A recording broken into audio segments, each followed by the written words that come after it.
Lorsqu'un loup forme un lien fort avec une femme, les deux deviennent inséparables. Mais quand la femme meurt dans un accident tragique, le loup refuse de quitter son cercueil. Ses amis s'inquiètent et demandent au médecin de vérifier le corps.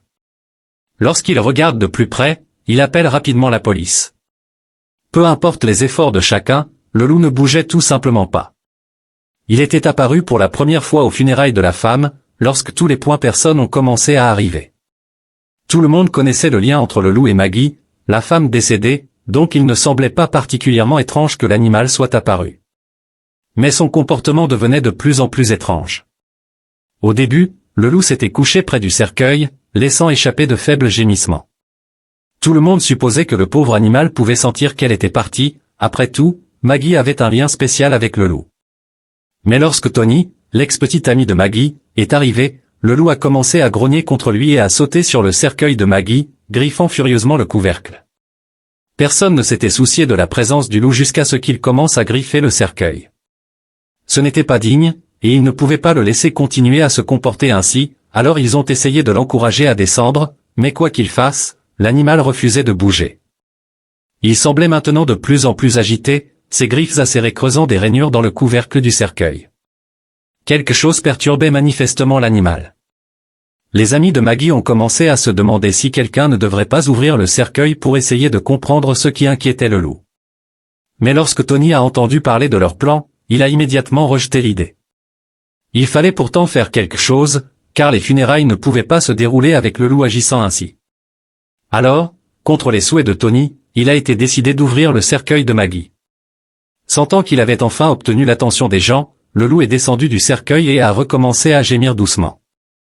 Dès que le couvercle a été soulevé, l'animal a commencé à pousser la main de Maggie avec son museau, et avant que quiconque puisse l'en empêcher, le loup s'est allongé sur Maggie, refusant de la quitter. Personne ne voyait rien d'anormal, alors ils ont appelé le médecin local pour examiner le corps de Maggie. Après seulement quelques instants, le visage du médecin est devenu pâle, et il a rapidement sorti son téléphone pour appeler la police. Sentant la victoire, le loup a poussé un long hurlement. Maggie avait vécu à la lisière de la forêt pendant longtemps. Elle avait grandi dans le village voisin, mais avait toujours aimé la nature, donc personne n'a été surpris lorsqu'elle a construit une belle cabane en rondin et y a emménagé. Elle était artiste, et être entourée par la nature était toujours sa meilleure source d'inspiration. Les parents de Maggie étaient morts quand elle n'avait que 17 ans, et c'est avec l'argent qu'ils lui avaient laissé qu'elle avait construit la cabane. Ses parents possédaient une entreprise prospère, mais Maggie n'avait aucun intérêt à la reprendre. Elle avait toujours su qu'elle voulait être artiste, alors elle avait vendu l'entreprise pour une somme substantielle. Perdre ses parents à un si jeune âge avait été difficile, mais tout le village s'était mobilisé pour la soutenir. Même des années plus tard, elle restait proche de tous les habitants du village, qui étaient devenus sa famille. Maggie utilisait une grande partie de ses économies pour s'assurer que le village ait tout ce dont il avait besoin. Tony, quant à lui, avait récemment emménagé dans le village, venant de la ville. Il n'était pas courant que quelqu'un vienne dans un endroit si reculé, et en général, les maisons restaient dans les familles. Mais il avait dit à tout le monde qu'il cherchait un nouveau départ après une rupture difficile, et tout le monde l'avait accueilli à bras ouverts. Lorsqu'il a vu Maggie pour la première fois, il a juré que c'était le coup de foudre. Maggie se contentait bien de sa solitude, mais elle trouvait Tony charmant et drôle, et il ne fallut pas longtemps avant qu'ils ne commencent à sortir ensemble. Mais Maggie aimait ces moments de solitude et la tranquillité de la forêt, alors elle refusa de vivre avec Tony. Elle remarqua rapidement que Tony demandait fréquemment de l'aide financière. Au début, elle pensait qu'il essayait simplement de se remettre sur pied, mais au fil du temps, il ne semblait faire aucun effort pour trouver un emploi, se contentant de trouver des excuses. Le couple mettait fin à leur relation plusieurs fois, mais Tony trouvait toujours une excuse pour son comportement, et Maggie finissait par le reprendre. Mais elle en avait assez de cette vie, elle était trop vieille pour ces jeux et regrettait en partie d'avoir accepté de sortir avec Tony. La vie était bien plus simple avant son arrivée. Un jour, Maggie se promenait dans les bois. Elle avait beaucoup de choses en tête ces derniers temps, elle voulait en finir avec Tony pour de bon, mais ne savait pas comment s'y prendre. À cause de cela, elle avait perdu tout amour pour son art et pensait qu'une longue promenade pourrait lui vider l'esprit et lui redonner de l'inspiration. Lorsqu'elle entra dans une clairière, le cœur de Maggie faillit s'arrêter lorsqu'elle vit ce qui se trouvait juste devant elle, un loup. Elle ne s'était jamais retrouvée aussi près d'un loup et elle était terrifiée. La femme commença à reculer, espérant pouvoir s'échapper, mais le loup ne bougea pas. Il la regarda simplement avec des yeux implorants. C'est alors qu'elle remarqua que le pauvre animal avait une grande coupure à la patte. Maggie eut immédiatement pitié du loup, qui devait souffrir énormément et cherchait de l'aide. Prudemment, elle s'approcha pour examiner de plus près la blessure et pensa qu'avec son kit médical, elle pourrait nettoyer la plaie et la bander. Elle dit tout cela à haute voix, même si elle savait que le loup ne pouvait pas la comprendre. Mais, à sa grande surprise, le loup se coucha par terre, comme s'il comprenait parfaitement ce qu'elle venait de dire. Heureusement, elle n'était pas sortie depuis longtemps, donc il ne lui fallut que 30 minutes pour rentrer chez elle, prendre son kit médical, et revenir à la clairière. Le loup était resté au même endroit, comme s'il savait que Maggie reviendrait pour lui.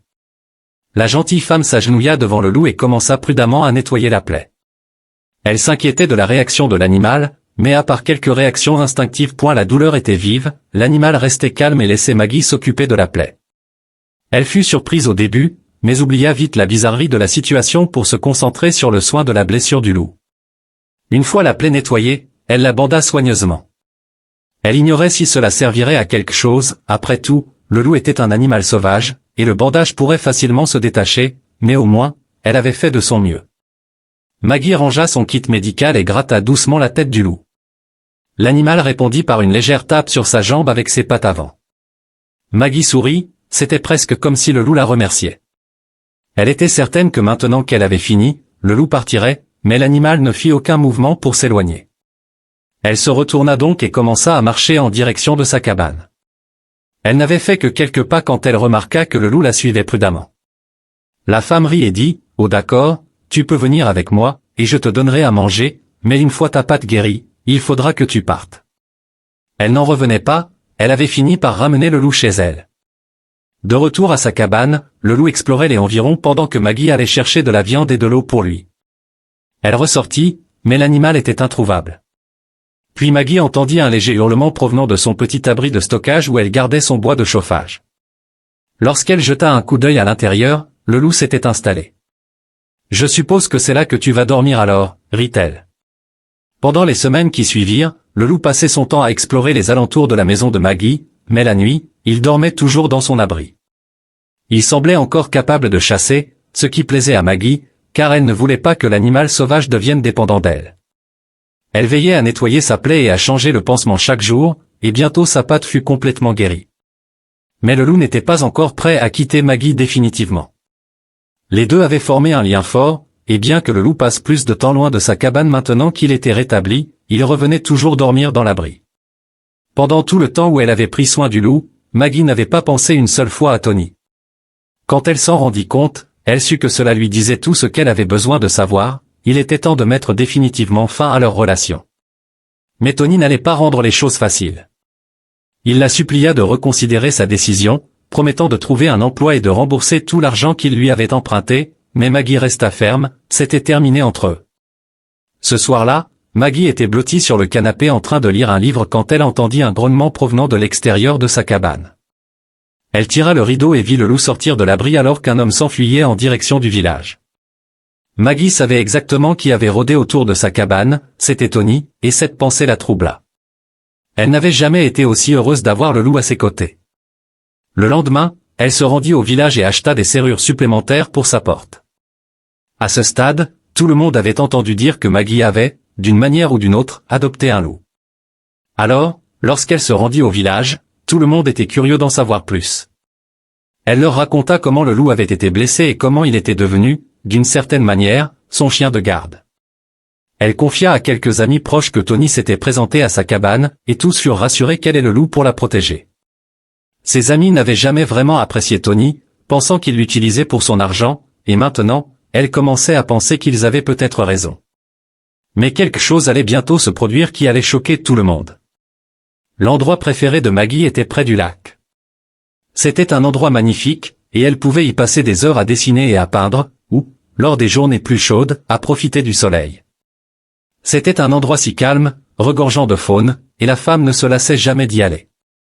Un matin, quand Maggie se réveilla et vit qu'il avait neigé pendant la nuit, elle sut qu'il n'y avait qu'un seul endroit où elle voulait aller, le lac.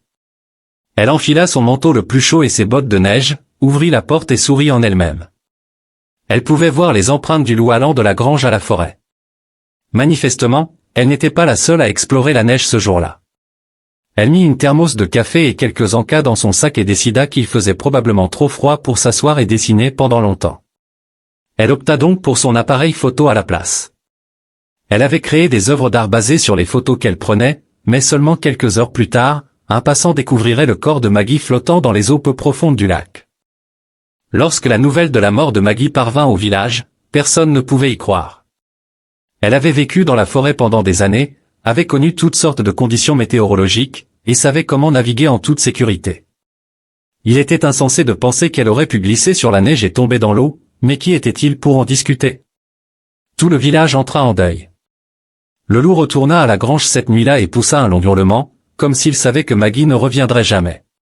Le jour des funérailles de la femme arriva, et alors que les villageois se rassemblaient, un invité inattendu fit son apparition, le loup. Tout le monde dans le village connaissait le lien spécial entre Maggie et l'animal, mais il n'était jamais venu au village auparavant. Les gens furent d'abord surpris, puis ils réalisèrent que le pauvre animal était probablement en deuil lui aussi. Après tout, lorsqu'il atteignit le cercueil, il s'allongea à côté et commença à émettre des pleurs tristes. Ce n'est que lorsque Tony arriva que le comportement du loup changea. Ses amis avaient tenté de dissuader Tony de venir aux funérailles. Ces derniers mois, Maggie était de plus en plus effrayée par lui. Elle avait avoué l'avoir vu rôder près de la cabane à plusieurs reprises depuis le premier incident, mais heureusement, le loup l'avait toujours chassé. Mais Tony avait semblé sincèrement bouleversé lorsqu'il avait appris la mort de Maggie, et ses amis n'avaient pas l'énergie de se disputer avec lui. Cependant, il semblait qu'ils n'étaient pas les seuls à ne pas vouloir Tony là. Dès que le loup aperçut Tony, il commença à grogner contre lui, puis sauta sur le cercueil de Maggie comme pour la protéger, comme il l'avait fait chaque fois que Tony s'était montré à la cabane. Mais ce que le loup fit ensuite choqua tout le monde. L'animal griffait si fort le couvercle du cercueil qu'il causait de profondes rainures dans le bois, et maintenant une dispute éclatait entre les amis de Maggie et Tony. Les amis pensaient qu'il y avait une raison au comportement étrange du loup, et peut-être que si le cercueil était ouvert et que l'animal pouvait voir que Maggie était vraiment partie, alors il se calmerait. Mais Tony était furieux à cette idée. Finalement, les amis décidèrent que Tony n'avait pas vraiment son mot à dire, et ils ordonnèrent d'ouvrir le cercueil. Dès que le loup put voir le corps de Maggie, il commença à pousser sa main. Puis, avant que quiconque ne puisse l'arrêter, l'animal s'allongea sur elle. Tout le monde pensa qu'il devait vraiment la regretter, et les amis ne remarquèrent rien d'anormal. Mais quelque chose continuait de les inquiéter, alors ils cherchèrent le docteur du village dans la foule pour avoir un second avis. Le docteur s'approcha du corps de Maggie, et le loup refusait toujours de partir, mais il laissa le docteur faire son examen. Il ne fallut pas longtemps avant qu'une expression de préoccupation ne se dessine sur le visage du médecin. Il fronça les sourcils, puis pressa son doigt contre le cou de Maggie. Le visage du docteur devint pâle, et il chercha précipitamment son téléphone dans sa poche sans dire un mot à personne, appelant rapidement la police. À ce moment-là, tout le monde mourait d'envie de savoir ce qui se passait. Saisissant qu'il avait accompli sa mission, le loup poussa un long hurlement, mais dans la confusion, personne ne remarqua que Tony tentait de quitter discrètement les funérailles.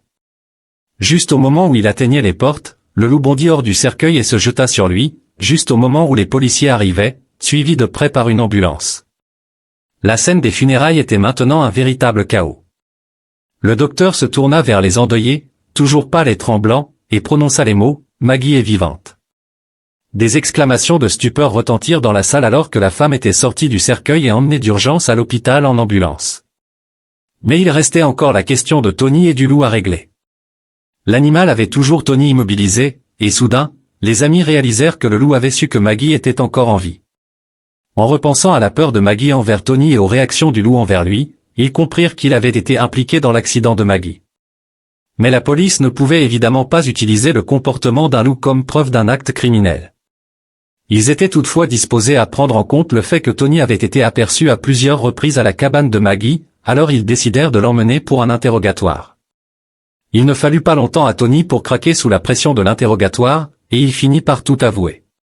Quand il avait emménagé dans le village, il avait entendu dire que Maggie était riche, et il avait commencé une relation avec elle dans le but d'obtenir autant d'argent que possible. Lorsqu'elle avait finalement mis fin à leur relation et l'avait coupé financièrement, il était devenu furieux. Il avait commencé à se rendre à la cabane dans l'espoir de l'effrayer, mais lorsqu'il l'avait vue près du lac, il y avait vu l'occasion parfaite. Il avait poussé Maggie dans l'eau et l'avait laissée pour morte. Ce que personne n'avait pris en compte, c'était que Maggie souffrait d'hypothermie, et que ses signes vitaux étaient devenus indétectables. Dans la chaleur du cercueil, Maggie s'était réchauffée, et ses fonctions corporelles normales avaient repris. Le loup ne se contentait pas de regretter Maggie, il avait senti qu'elle était encore en vie. Les policiers arrêtèrent immédiatement Tony pour tentative de meurtre. Les choses ne s'annonçaient pas bien pour Maggie, mais sous les soins fantastiques du médecin, elle s'en sortit. Personne ne pouvait croire ce qui s'était passé. Lorsque Maggie retourna à la cabane, le loup la suivit. La femme devait sa vie au loup, et elle ne voulait même pas imaginer ce qui se serait passé s'il n'avait pas eu un lien aussi fort. Avec Tony en prison, Maggie n'avait plus rien à craindre, mais le loup ne la quitta jamais. Il sortait encore explorer, mais il ne s'éloignait jamais trop de la cabane, juste au cas où son ami aurait besoin de lui. Maggie et le loup avaient un lien inexplicable. Ils passèrent le reste de leur vie à veiller l'un sur l'autre. Maintenant, c'est à vous de jouer, que pensez-vous de cette histoire? Comment pensez-vous que le loup savait que Tony était responsable? Nous serions ravis d'entendre vos pensées, alors laissez un commentaire ci-dessous. Merci d'avoir regardé, et on se retrouve dans la prochaine vidéo.